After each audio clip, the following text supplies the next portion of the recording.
കേരളത്തിലെ വ്യവസായ രംഗത്തിന് എന്താണ് സംഭവിച്ചത്?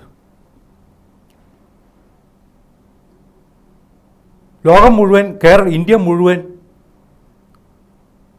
വ്യാവസായികമായ വികസന പദ്ധതികളുമായിട്ട് മുന്നോട്ട് പോകാനുള്ള ആഗ്രഹം പ്രകടിപ്പിക്കുന്ന സമയത്ത് കേരളം പ്രതിസന്ധിയിലേക്ക് നീങ്ങുകയാണോ?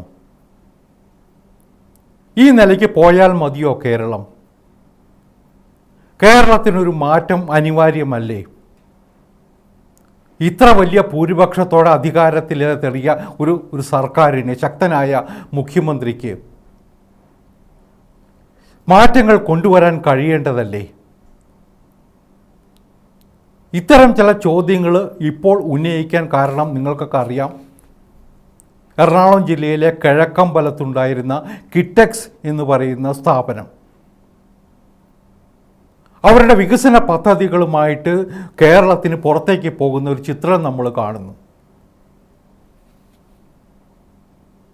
ഞാൻ ആദ്യമേ സൂചിപ്പിക്കട്ടെ, കിറ്റെക്സിൻ്റെ നിലപാട് അത്യന്തം ദൗർഭാഗ്യകരമായി പോയി.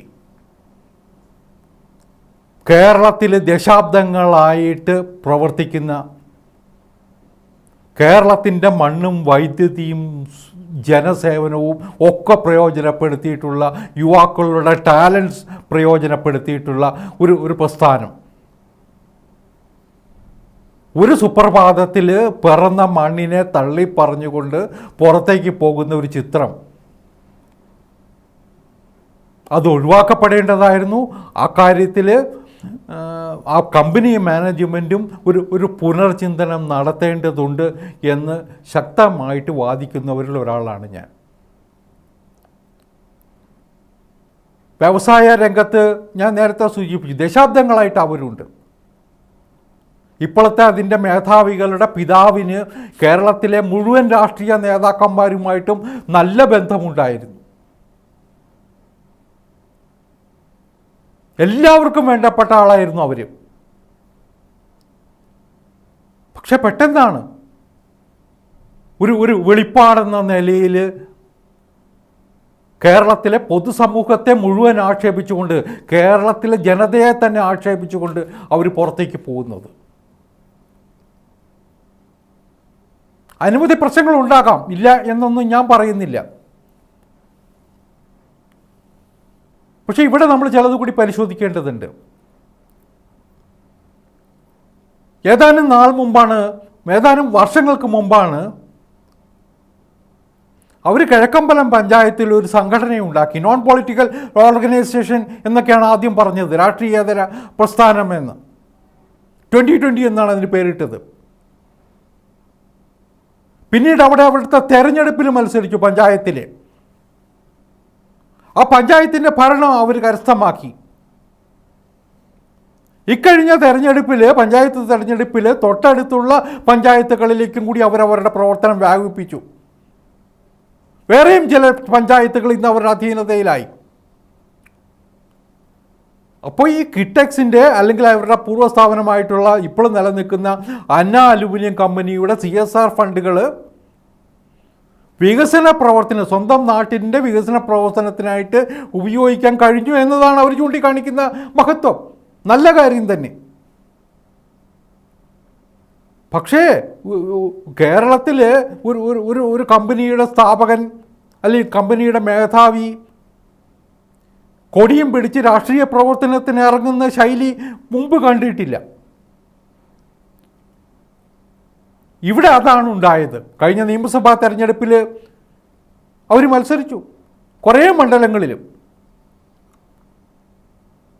ഒരു മണ്ഡലത്തിൽ അവർ വിജയിക്കും എന്നുള്ള പ്രതീതിയും ഉണ്ടാക്കി. ഇന്നിപ്പോൾ ഒരു പത്രത്തിൽ ഞാൻ വായിച്ചു, മാർക്സിസ്റ്റ് പാർട്ടിയുടെ എറണാകുളം ജില്ലാ കമ്മിറ്റി തെരഞ്ഞെടുപ്പ്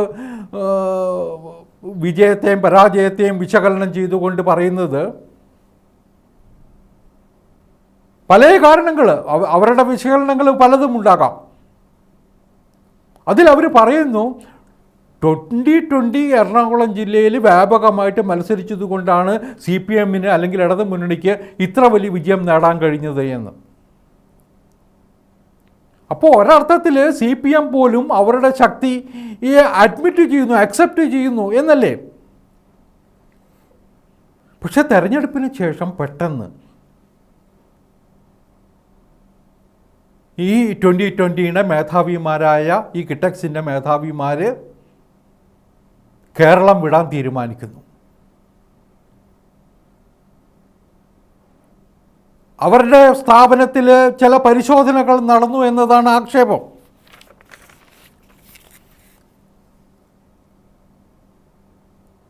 അതിൽ പരാതി കൊടുത്തതിൽ കോൺഗ്രസിൻ്റെ നേതാക്കന്മാരുണ്ട്. അനവധി പരാതികൾ അവർ കൊടുത്തു എന്നാണ് പറയുന്നത്. അതിൽ പരിസ്ഥിതി പ്രശ്നവുമുണ്ട്. യഥാർത്ഥത്തിൽ ഈ അലുമിനിയം കമ്പനി തുടങ്ങിയ കാലം മുതൽ തന്നെ ആ പ്രദേശത്ത് പരിസ്ഥിതി പ്രശ്നം ഉയർന്നു വന്നിരുന്നു. പല രാഷ്ട്രീയക്കാരും അതിലിടപെട്ടിട്ടുണ്ട്. ഇപ്പോൾ കടമ്പ്രയാറ് ഏതാണ്ട് 3-4 നിയോജകമണ്ഡലങ്ങളിൽ കൂടി കടന്നു പോകുന്ന ഒരു വലിയ തോടാണ്. അതിനെ മലീമസമാക്കുന്നു എന്നുള്ള ആക്ഷേപം ഉന്നയിച്ച പ്രമുഖരിൽ കോൺഗ്രസിൻ്റെ MLA മാരുണ്ട്. അതിന് പുറമേ ശമ്പളം കിട്ടുന്നില്ല തുടങ്ങിയ ആക്ഷേപങ്ങളും അവർക്കെതിരായിട്ട് ഉയർന്നു വന്നു. ചിലത് ഹൈക്കോടതിയിൽ പോലും പോവുകയുണ്ടായി എന്നൊക്കെയാണ് സംസ്ഥാനത്തെ വ്യവസായ വകുപ്പ് മന്ത്രി വിശദീകരിച്ചതിൽ നിന്ന് മനസ്സിലായത്. അപ്പോൾ ജില്ലാ ലീഗൽ സർവീസ് അതോറിറ്റി പോലും ഇത്തരം ഒരു വിഷയത്തിൽ ഇടപെട്ടിരുന്നു അത്രേ. അപ്പോൾ അതിലൊന്നും ഗവൺമെൻറ്റിന് നേരിട്ടൊന്നും ചെയ്യാൻ പറ്റുന്നതല്ല എന്നത് വേറൊരു കാര്യം. പക്ഷേ ഒരു ഗവൺമെൻറ്റിൻ്റെ മുമ്പിൽ ഒരു പരാതി കിട്ടിയാൽ അത് ആരയച്ചാലും അതിൻ്റെ ന്യായങ്ങൾ, അതിലെ ശരി തെറ്റുകൾ അന്വേഷിക്കാനുള്ള ബാധ്യത സർക്കാർ ഉദ്യോഗസ്ഥന്മാർക്കുണ്ടല്ലോ. അത് അവർ ചെയ്തിട്ടുണ്ടാവുമായിരിക്കും. മറിച്ച് പ്രതികാര ബുദ്ധിയോടെയാണ് സർക്കാർ അവർക്കെതിരായിട്ട് നീങ്ങിയത് എന്ന് ഉണ്ടെങ്കിൽ അത് ഇന്നത്തെ രാഷ്ട്രീയ കാലഘട്ടത്തിൽ, ഇന്നത്തെ വ്യാവസായിക കാലഘട്ടത്തിൽ അംഗീകരിക്കാവുന്നതല്ല. അത്തരം ശീലങ്ങൾ ഒഴിവാക്കണം എന്നതാണ് പൊതുവെ ലോകം കാണുന്നത്. ഇന്ത്യയിലെ ഗവൺമെൻറ്റുകളും അങ്ങനെ തന്നെയാണ്, കേന്ദ്ര സർക്കാർ ഉൾപ്പെടെ അങ്ങനെയാണ് കാണുന്നത്. കാരണം വ്യവസായം വളരണം, രാജ്യത്തിൻ്റെ സംസ്കാരത്തിനനുസരിച്ച് വ്യാവസായിക ഉൽപ്പാദനം നടക്കണം, തൊഴിലാളികൾക്ക് വേതനം കിട്ടണം, പരിസ്ഥിതി പോലുള്ള പ്രശ്നങ്ങളിൽ പ്രതിസന്ധികൾ ഉണ്ടായിക്കൂടാ, ജീവനക്കാരെ പുതിയ പുതിയ യുവാക്കൾക്ക് തൊഴിൽ കൊടുക്കാൻ കഴിയണം. ഇതൊക്കെയാണ് പൊതുവെ ഗവൺമെൻറ്റുകളുടെ നിലപാട്.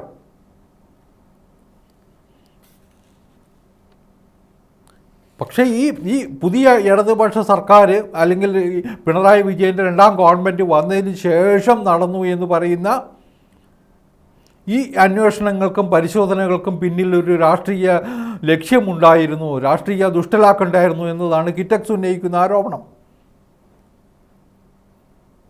പക്ഷേ ഇത്തരം ഒരു പ്രശ്നം കേരളത്തിലെ പ്രധാനപ്പെട്ട ഒരു വ്യവസായി ഉന്നയിക്കുന്ന സമയത്ത് അതിലിടപെടാനും അദ്ദേഹത്തെ വിശ്വാസത്തിലെടുക്കാനും എന്തുകൊണ്ട് ഗവൺമെൻറ്റിന് കഴിയുന്നില്ല? അതൊരു പ്രധാനപ്പെട്ട പ്രശ്നമല്ലേ?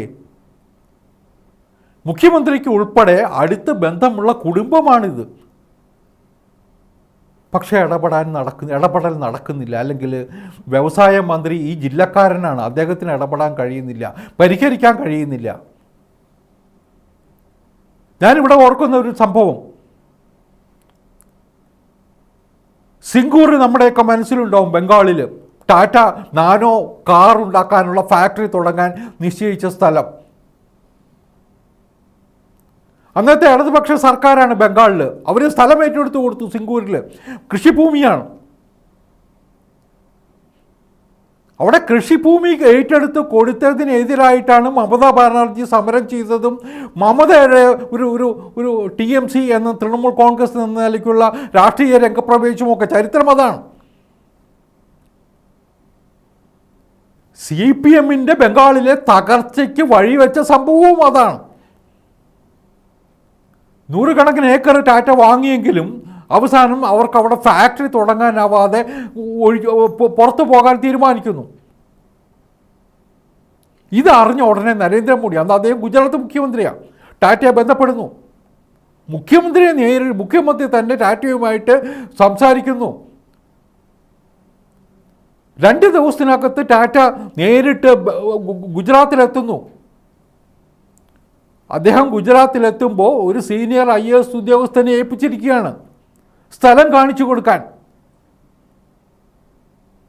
24 മണിക്കൂറിനകം സ്ഥലം കൊടുത്തു.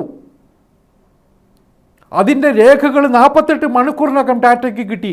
6 മാസത്തിനകത്ത് ബംഗാളിൽ തുടങ്ങാൻ നിശ്ചയിച്ച ടാറ്റ നാനോ പദ്ധതി, നാനോ കാർ പ്രോജക്റ്റ് ഗുജറാത്തിൽ നിന്ന് തുടങ്ങാൻ കഴിഞ്ഞു. ഇത്തരത്തിൽ തീരുമാനമെടുക്കാൻ കഴിയുന്ന ഒരു മുഖ്യമന്ത്രി അന്ന് ഗുജറാത്തിനുണ്ടായിരുന്നു. ഇപ്പോൾ തന്നെ കിറ്റക്സിൻ്റെ കാര്യം നമ്മളൊന്ന് ആലോചിച്ച് നോക്കൂ. അദ്ദേഹത്തിന് കേരളത്തിൽ വിഷമമുണ്ട് എന്നറിഞ്ഞപ്പോൾ എവിടെ നിന്നൊക്കെയാണ് കോൾ വന്നത്? UP ഗവൺമെൻറ് വിളിച്ചു, ഗുജറാത്ത് ഗവൺമെൻറ് വിളിച്ചു, തമിഴ്നാട്ടിൽ നിന്ന് കോൾ വന്നു, തെലുങ്ക് ദേശം പാർട്ടി തെലങ്കാനയിൽ നിന്ന് വന്നു, കർണാടകത്തിൽ നിന്ന് വന്നു. അപ്പോൾ എല്ലാവരും നിരീക്ഷിച്ചുകൊണ്ടിരിക്കുക ഡെവലപ്മെൻറ്റ്സ്. തൻ്റെ സംസ്ഥാനത്തേക്ക് വ്യവസായ പദ്ധതികൾ കൊണ്ടുവരാൻ എന്താണ് ചെയ്യേണ്ടത് എന്ന് ചിന്തിച്ചുകൊണ്ടിരിക്കുന്നു. അത് ചെറിയ കാര്യമല്ലല്ലോ. തെലങ്കാനക്കാരെന്താ ചെയ്തേ? അവിടെ നിന്നൊരു ഹെലികോപ്റ്റർ അയച്ചു കൊടുത്തു ഇവിടുത്തെ കിറ്റക്സിൻ്റെ മുതലാളിക്കും സംഘത്തിനും ഹൈദരാബാദിലേക്ക് പോകാൻ.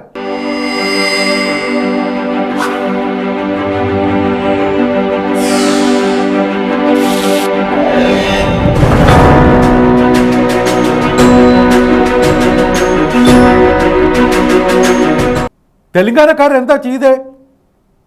അവിടെ നിന്നൊരു ഹെലികോപ്റ്റർ അയച്ചു കൊടുത്തു ഇവിടുത്തെ കിറ്റക്സിൻ്റെ മുതലാളിക്കും സംഘത്തിനും ഹൈദരാബാദിലേക്ക് പോകാൻ.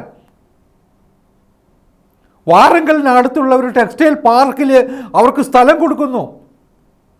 റോഡ് സൗകര്യം, വൈദ്യുതി ഫ്രീ, 3 വർഷത്തേക്ക് ടാക്സ് ഫ്രീ എന്നാണ് പറയുന്നത്. ഇപ്പം കേരളത്തിൽ ഒരു പുതിയ സ്ഥാപനം തുടങ്ങിയാൽ ഇപ്പം ഇവർ പറയുന്നത് 3500 കോടി ഇൻവെസ്റ്റ് ചെയ്യണമെന്നാണ്.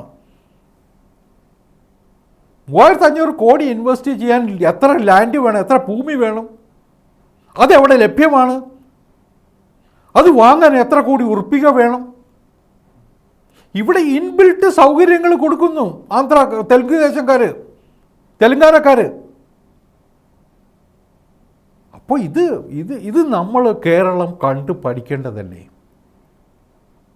ഞാൻ ഒരു കാര്യം സമ്മതിക്കാം, കേരളത്തിൽ പഴയതുപോലെയല്ല. പഴയ കാലത്ത് നമ്മൾ പല സിനിമകൾ കണ്ടിട്ടുണ്ട്, വരവേൽപ്പിനെ കുറിച്ചൊക്കെ അറിയാം. അനവധി വർഷങ്ങളോളം മണലാരണ്യത്തിൽ പണിയെടുത്ത് തിരിച്ചു വന്ന ഒരു മലയാളി പ്രതീക്ഷയോടെ ഒരു ബസ് തുടങ്ങുന്നതും അത് തരിപ്പണമാകുന്നതും പ്രശ്നങ്ങളുമൊക്കെ. വേറൊരു സിനിമയും നമ്മൾ ഈ അടുത്ത കാലത്ത് ചർച്ച ചെയ്യപ്പെട്ടിരുന്നു, അറബിക്കഥ. അതിലെ ഒരു രംഗം ഓർമ്മയുണ്ടാവും. ഒരു പാർട്ടി ഗ്രാമമാണ്, കമ്മ്യൂണിസ്റ്റുകാർ മാത്രമേ ഉള്ളൂ അവിടെ, അല്ലെങ്കിൽ കമ്മ്യൂണിസ്റ്റുകാർ പറയുന്നതേ നടക്കുള്ളൂ. അവിടെ ഒരു NRI തുടങ്ങിയ ഫാക്ടറി സഖാക്കന്മാർ കൊടി പിടിച്ച് പൂട്ടിക്കുന്നു, സമരം നടത്തുന്നു. എന്നിട്ട് പൂട്ടുന്നില്ല. കാരണം ഈ നിക്ഷേപകന് പാർട്ടിയിൽ സ്വാധീനമുള്ളത് കൊണ്ട്, ഭരണകൂടത്തിൽ സ്വാധീനമുള്ളതൊന്നും നടക്കുന്നില്ല. അവസാനം ഒരു രംഗം ഓർമ്മയുണ്ട്. ഒരു സഖാവ് സൈക്കിളിൽ ഓടി വരിക, മറ്റ് സഖാക്കന്മാർ ഇരിക്കുന്നിടത്തേക്ക്. തിരുവനന്തപുരത്ത് നിന്ന് വക്കീൽ വിളിച്ചിരുന്നു, കമ്പനി പൂട്ടാൻ തീരുമാനിച്ചു. തൊട്ടടുത്തുണ്ടായിരുന്ന ചുവപ്പ് കൊടിയെടുത്ത് ആ ചായക്കടയിൽ ഇരുന്ന പ്രവർത്തകർ മുഴുവൻ പുറത്തിറങ്ങി ഇൻക്ലാബ് വിളിക്കുന്നു, പാർട്ടിക്ക് ജയ് വിളിക്കുന്നു. അപ്പോൾ അതൊരു സംസ്കാരമായിരുന്നു ഒരു കാലഘട്ടത്തിൻ്റെ. അതിൽ നിന്നൊക്കെ കേരളം മാറിയിരിക്കുന്നു.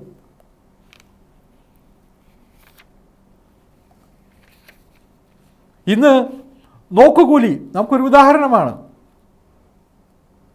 കേരളത്തിലേക്ക് നിക്ഷേപകർ വരുന്നതിന് വലിയ തടസ്സം നിന്ന ഒരു ഘടകം അതല്ലായിരുന്നോ?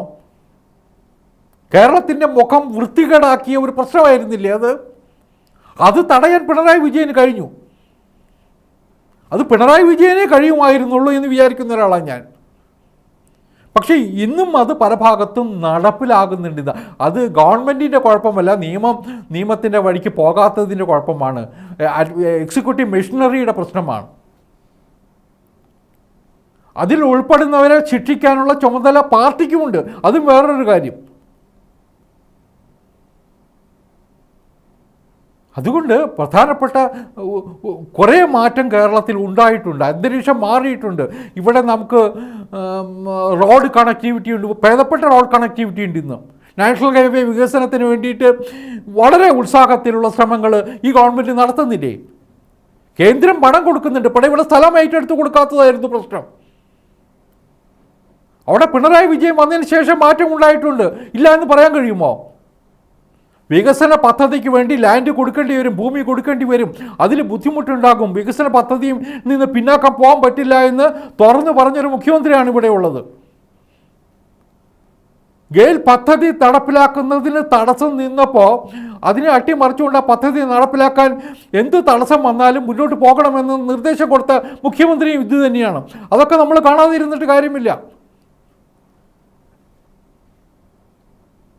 പക്ഷേ ആ മുഖ്യമന്ത്രിയുടെ കാലത്താണ് കിറ്റക്സുകാരന് കേരളം വിട്ട് പോകേണ്ടി വന്നത് എന്നതും നമ്മൾ പറയേണ്ടി വരുന്നു. അതാണ് ദുഃഖം. അതിൽ കിറ്റക്സുകാരന് ഒരു അജണ്ട ഉണ്ടായിട്ടുണ്ടാവാം. ഞാൻ നേരത്തെ പറഞ്ഞു, കേരളത്തിൽ ഭൂമി എടുക്കാനുള്ള ബുദ്ധിമുട്ട്, വൈദ്യുതി കിട്ടാനുള്ള ബുദ്ധിമുട്ട് ഒക്കെ ഉണ്ട്. അവിടെ ഇതൊക്കെ സൗജന്യമായിട്ട് കിട്ടിയാൽ പോയിക്കൂടെ? ഞാൻ വേറൊരു കാര്യം കൂടി നമ്മൾ ശ്രദ്ധിക്കേണ്ട ഒരു കാര്യമാണ്.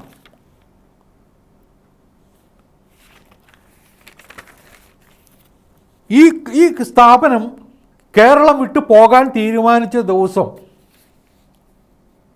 കിറ്റക്സിൻ്റെ ഷെയർ വാല്യൂ, ഓഹരി, ബോംബെ സ്റ്റോക്ക് എക്സ്ചേഞ്ചിലെ അവരുടെ വിപണിയിലെ ഓഹരി വിലയിലുണ്ടായ വർധനവ് ശ്രദ്ധിച്ചോ? അത് പെട്ടെന്ന് 140.55 കഴിഞ്ഞ വെള്ളിയാഴ്ച. ഏതാണ്ട് 20% വർധനവാണ്. എത്ര കോടിയുടെ ലാഭമായിരിക്കും അതിലൂടെ ഉണ്ടായിട്ടുണ്ടാവുക ഓഹരിക്ക്? 20% വർധന ഒരു ദിവസം കൊണ്ട്. അതൊക്കെ രണ്ട് തരത്തിലാണ്. ഒന്നൊരു ക്യാമ്പയിൻ നടത്തുന്നു, വലിയ വികസന പദ്ധതികൾ അനൗൺസ് ചെയ്യുന്നു, അതിനൊരു മേച്ചിൽപ്പുറം തേടുന്നു. അതിന് കേരളത്തെ കുറ്റപ്പറഞ്ഞുകൊണ്ടാണെങ്കിലും കേരളത്തിന് പുറത്തേക്ക് പോകുന്നു, അവിടെ ആനുകൂല്യങ്ങൾ ലഭിക്കുന്നു. ഇതൊക്കെ കമ്പനിക്ക് ഗുണകരമായി എന്നത് നമ്മൾ കാണാതെ പോയിക്കൂടാ. അതുകൊണ്ടാണ് ഞാൻ പറഞ്ഞേ, കിറ്റക്സിൻ്റെ നീക്കം ദൗർഭാഗ്യകരമാണ്. അവരുടെ സ്വന്തം താല്പര്യം മാത്രം ലക്ഷ്യമിട്ടുകൊണ്ട് കേരളത്തിൽ ഒരു പാർട്ടി ഉണ്ടാക്കി കേരളത്തെ നന്നാക്കണം എന്ന് പറഞ്ഞ് വോട്ട് പിടിച്ചവരാണ് കേരളത്തെ തള്ളിപ്പറഞ്ഞുകൊണ്ട് പോകുന്നത്. അത് ചെറിയ കാര്യമല്ല. പക്ഷെ ഇത് ആദ്യത്തെ സംഭവമാണോ? കേരളത്തിന് എന്തെല്ലാം നഷ്ടപ്പെട്ടിട്ടുണ്ട് കഴിഞ്ഞ കാലഘട്ടത്തിൽ? ഈസ്റ്റേൺ നമ്മുടെ ഇടുക്കി ജില്ലയിലെ വലിയ സ്ഥാപനമായിരുന്നു, അവർ മിക്കവാറും ഒക്കെ കേരളം വിട്ടുപോയില്ലേ? വി-ഗാർഡ് ഒട്ടെല്ലാ സ്ഥാപനങ്ങളും അവർ കേരളത്തിന് പുറത്തേക്ക് കൊണ്ടുപോയില്ലേ? കാഷ്യൂ ഇൻഡസ്ട്രി, കശുവണ്ടി ഇൻഡസ്ട്രി, ഇന്ന് കൊല്ലത്തുള്ളത് സർക്കാർ സ്ഥാപനങ്ങളേ ഉള്ളൂ ഏതാണ്ട്, അല്ലെങ്കിൽ കുറേ സഹകരണ സ്ഥാപനങ്ങൾ ഉണ്ടാവുമായിരിക്കും. ബാക്കി മുഴുവൻ കേരളത്തിന് പുറത്തേക്ക് പോയി. കയർ, ഇതേ പ്രതിസന്ധിയാണ് കയറും നേരിടുന്നത്. അപ്പോൾ നമ്മുടെ പരമ്പരാഗത വ്യവസായങ്ങൾ, നമുക്ക് അഭിമാനാർഹമായ പ്രയോജനം ചെയ്തിരുന്ന കമ്പനികൾ പലതും വിട്ടുപോയി. ഇനിയും അത് അവസാനിപ്പിക്കണം. ഇനിയും അത്തരത്തിലുള്ള അവസ്ഥ കേരളത്തിലുണ്ടാകരുത്. ഞാൻ നേരത്തെ സൂചിപ്പിച്ചു, വലിയ ഭൂരിപക്ഷത്തിൽ അധികാരത്തിലേറിയ ഒരു സർക്കാരാണ്. വലിയ ഭൂരിപക്ഷത്തിൽ അധികാരത്തിലേറിയ സർക്കാരാണ്. ആ സർക്കാരിനൊരു ചുമതലയുണ്ട്, ബാധ്യതയുമുണ്ട്. അതിലൊന്ന് പാർട്ടിയെ നിയന്ത്രിക്കുക. അതിൽ കുറേ വിജയിക്കുന്നുണ്ടാവുമായിരിക്കും, ഇല്ലയെന്ന് ഞാൻ പറയുന്നില്ല. പക്ഷെ അതിനൊപ്പം പുതിയ വ്യവസായികൾ കേരളത്തിലേക്ക് വന്നില്ലെങ്കിലും നിലവിലുള്ളവർ പോകാതെ നോക്കണ്ടേ? അതിനൊരു ഏണസ്റ്റ് എഫർട്ട് ഉണ്ടാക്കണം, അതിനൊരു കീനായിട്ടുള്ള സ്റ്റഡീസ് നടത്തണം, അതിന് കണ്ണും കാതും ഓർത്തിയിരിക്കുന്ന നേതൃത്വവും വേണം വ്യവസായ രംഗത്ത്. ഇന്നിവിടെ ഉള്ളത് കുറേ IT ഇൻഡസ്ട്രീസ് മാത്രമാണ്.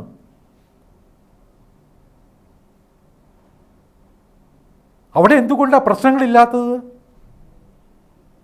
അതിനകത്ത് ട്രേഡ് യൂണിയനിസം നടപ്പിലാകുന്നില്ല. പിന്നെ കുറേ എക്സ്പോർട്ട് പ്രോസസ്സിംഗ് സോൺസ്.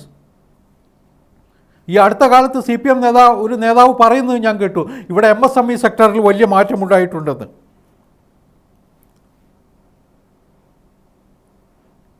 ഒരുപാട് പുതിയ സ്ഥാപനങ്ങൾ വന്നു എന്ന് പറയുന്നു. ശരിയാണ്, വന്നിട്ടുണ്ടാകുമായിരിക്കും. ഞാനതിനെ ചോദ്യം ചെയ്യുന്നില്ല. എന്തുകൊണ്ടാണ് അത് വന്നത്? നരേന്ദ്രമോദി ഗവൺമെൻറ് സ്വീകരിച്ച നിലപാടുകളും നയങ്ങളും കൊണ്ടാണ്. കഴിഞ്ഞ കുറേ വർഷങ്ങളായിട്ട് MSME സെക്ടറിന് വേണ്ടി എന്തെല്ലാം ആനുകൂല്യങ്ങളാണ് ഗവൺമെൻറ് കൊടുത്തത്. മുദ്ര ലോൺ പോലുള്ള പദ്ധതികൾ ആവിഷ്കരിച്ചില്ല. അതിൻ്റെയൊക്കെ പ്രയോജനം കേരളത്തിന് കിട്ടിയിട്ടുണ്ട്. പരമാവധി പ്രയോജനപ്പെടുത്താൻ കേരളം ശ്രമിച്ചിട്ടില്ല എന്നുള്ള ആക്ഷേപമാണ് എനിക്ക് ഉന്നയിക്കാനുള്ളത്. വേറൊന്ന് അഴിമതി. രാഷ്ട്രീയ നേതൃത്വത്തിൻ്റെ അഴിമതി മാത്രമല്ല, ഉദ്യോഗസ്ഥ തലത്തിലുള്ള അഴിമതിയുമുണ്ട്. ഇപ്പോൾ കിറ്റക്സുകാരൻ ഉയർത്തിയ ആശങ്ക അവിടെ നടത്തിയ ഇൻസ്പെക്ഷൻസിനെ കുറിച്ചാണ്, പരിശോധനകളെക്കുറിച്ചാണ്. അവിടെ ബഹുമാന്യനായ ശ്രീധരൻ പറഞ്ഞൊരു കാര്യമുണ്ട്. കേരളത്തിലെ കൊച്ചി മെട്രോയുടെ പ്രവർത്തനം തുടങ്ങുന്ന സമയത്ത് L&Tക്കാരൻ ടെൻഡർ കൊടുക്കാൻ തയ്യാറായില്ല. ആദ്യം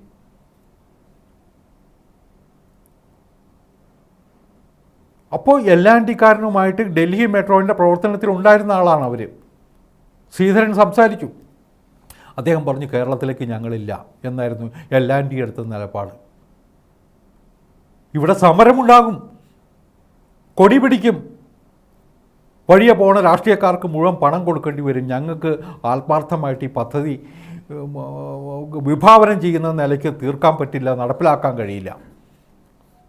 ശ്രീധരൻ പറഞ്ഞു, നിങ്ങൾ ഒരാൾക്കും പൈസ കൊടുക്കണ്ട, ഒരു സമരവും ഉണ്ടാവില്ല, അതിന് ഉറപ്പ് ഞാൻ വാങ്ങിയിട്ടുണ്ട്.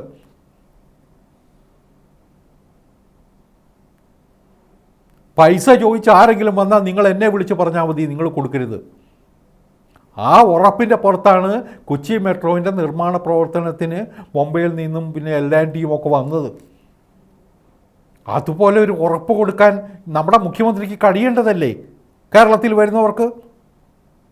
അദ്ദേഹം കൊടുത്തു നോക്കട്ടെ.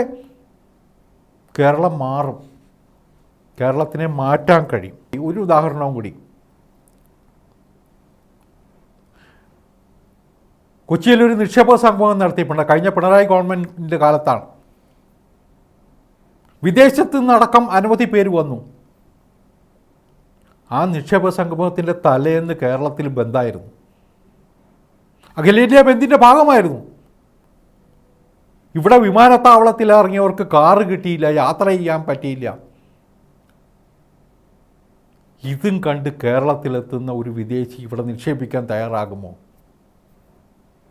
സർക്കാർ അനുകൂല പ്രസ്ഥാനങ്ങൾ നടത്തിയ ഹർത്താലായിരുന്നു അത്. ഇതാണ് നമ്മൾ തിരുത്തപ്പെടേണ്ടത്. ഈ മനസ്സാണ് മാറേണ്ടത്, സമീപനമാണ് മാറേണ്ടത്. സർക്കാരിൻ്റെ മാറണം, നിക്ഷേപകർക്ക് കോൺഫിഡൻസ് കൊടുക്കാൻ കഴിയണം. അതിന് മാർക്സിസ്റ്റ് പാർട്ടി മാത്രം വിചാരിച്ചാൽ പോരാ. കേരളത്തിൽ ഒരു വലിയ മാറ്റത്തിന് അനുകൂലമായ അന്തരീക്ഷം ഉണ്ടാക്കാൻ ഇന്ന് മുഖ്യമന്ത്രിക്ക് കഴിയണം. എല്ലാവരെയും കൂട്ടി യോജിപ്പിച്ചുകൊണ്ട് ഒന്നിച്ചു കൊണ്ടുപോകാൻ കഴിയണം. അതിന് അദ്ദേഹത്തിന് കഴിയട്ടെ എന്ന് ആശംസിച്ചുകൊണ്ട് നിർത്തുന്നു.